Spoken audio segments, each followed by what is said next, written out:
शेतकरी मित्रांनो, तुम्ही ह्या वर्षी गहू पिकाची लागवड पेरणी केलेली आहे. ह्या गहू पिकाची जबरदस्त जोमदार वाढ झाली पाहिजे. तर ह्या व्हिडिओमध्ये मी तुम्हाला गहू पिकाला खत व्यवस्थापन आणि गहू पिकाला एक महत्त्वाची फवारणी, ज्यामुळं निश्चित स्वरूपात जोमदार जबरदस्त वाढ तुमच्या गावाची होणार आहे. फुटवे, ग्रीनरी, शायनिंग, क्वालिटी, काळोखी एक नंबर होणार आहे. आणि निश्चितच मागील वर्षीच्या तुलनेत ह्या वर्षी 15 ते 20% उत्पादन तुमचं भरघोस पद्धतीने निघेल. अशा पद्धतीची माहिती मी तुमच्या समोर घेऊन आलेलो आहे. जय शिवराय. नमस्कार शेतकरी मित्रांनो. मी मिलिंद भोर. स्वागत करतो तुमचं मिलिंद भोर आपल्या परिवारामध्ये, शेतीविषयी यूट्यूब चॅनलमध्ये. शेतकरी मित्रांनो, महाराष्ट्र राज्यातील प्रत्येक शेतकऱ्याने त्याच्या शेतामध्ये गहू पिकाची लागवड पेरणी केलेली आहे.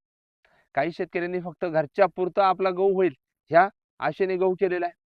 काही शेतकऱ्यांनी घरच्या पुरतंही काम होईल आणि आपण बाजारामध्ये विक्री करू शकतो अशा पद्धतीने गहू पिकाची लागवड पेरणी केलेली आहे. पण गहू पिकाला ह्या थंडीमध्येच भरघोस उत्पादन मिळतं, कारण गव्हाला थंडी ही अनुकूल आहे आणि जोमदार जबरदस्त वाढ गहू पिकाची होते. पण होतं काय, की गहू पिकाला आपण तणनाशक फवारणी केल्यानंतर गहू पिकही थोडंसं नाजूक होतं, तणांचा तर बंदोबस्त होतो. पण गहू पिकाचे फुटवे जबरदस्त निघाले पाहिजे, जोमदार वाढ झाली पाहिजे. पुढे जाऊन जेवढे फुटवे असतील त्या प्रत्येक फुटव्याला ओंब्या लागल्या पाहिजे. तर यासाठी नियोजन करावं तरी कसं? तर सुरुवातीला मी एक खत व्यवस्थापन सांगतोय आणि त्यानंतर तुम्हाला एक महत्त्वाची फवारणी सांगतोय, जी मी माझ्या स्वतःच्या शेतामध्ये देखील करतो आणि खत व्यवस्थापनही करत असतो. तर हे खत व्यवस्थापन करते वेळी गहू पिकाला आपल्याला तणनाशक फवारणी झाल्यानंतर, म्हणजे कधी 18 ते 21 दिवसांच्या दरम्यान आपण जी फवारणी करतो तणनाशकाची, ही झाल्यानंतर, म्हणजे तणनाशक फवारणी पाणी भरून लगेच करतो आणि नंतर वावर सुकल्यानंतर या गवतांचा संपूर्ण नायनाट झाल्यानंतर, म्हणजे कधी की बरोबर गहू पीक आपलं 25, 30, 35, 40 दिवसांच्या दरम्यान ज्यावेळेस होईल, त्यावेळेस हे महत्त्वाचं खत व्यवस्थापन करायचं, जे मी माझ्या स्वतःच्या शेतात केलंय, तुम्हाला सांगतोय. हे करते वेळी आपल्याला एकरी एक बॅग युरियाची घ्यायची, जी 40-45 किलोची भेटते.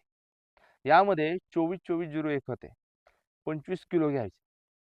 हेच एकत्र करून गहू पिकाला टाकून द्या आणि नंतर पाणी वार जबरदस्त फुटवे निघणार आहे. युरियामुळे काळोखी शायनिंग येणार आहे, ग्रीनरी येणार आहे, पानं हिरवीगार होणार आहे आणि 24-24 मुळे फुटवाही जबरदस्त निघणार आहे. कारण जेवढा फुटवा तेवढाच पुढं ओंब्या जास्त प्रमाणात लागतील, याची नोंद घ्या. त्यामुळे हे खत व्यवस्थापन मी केलं होतं, तुम्हाला देखील तेच करायला सांगतो. आता शेतकरी मित्रांनो, महत्त्वाचं म्हणजे काही शेतकरी काय करतात, की गहू पिकाला तणनाशकही मारतात, नंतर कोळपणीही करून घेतात. कोळपणी झाल्यानंतर हे खत टाकलं, थोडासा गहू तावा येऊन देणार आणि मग खत टाकून पाणी भरलं, जबरदस्त खत लागू पडतं आणि भरघोस असं उत्पादन गहू पिकाचं पुढे जाऊन आपल्याला मिळतं.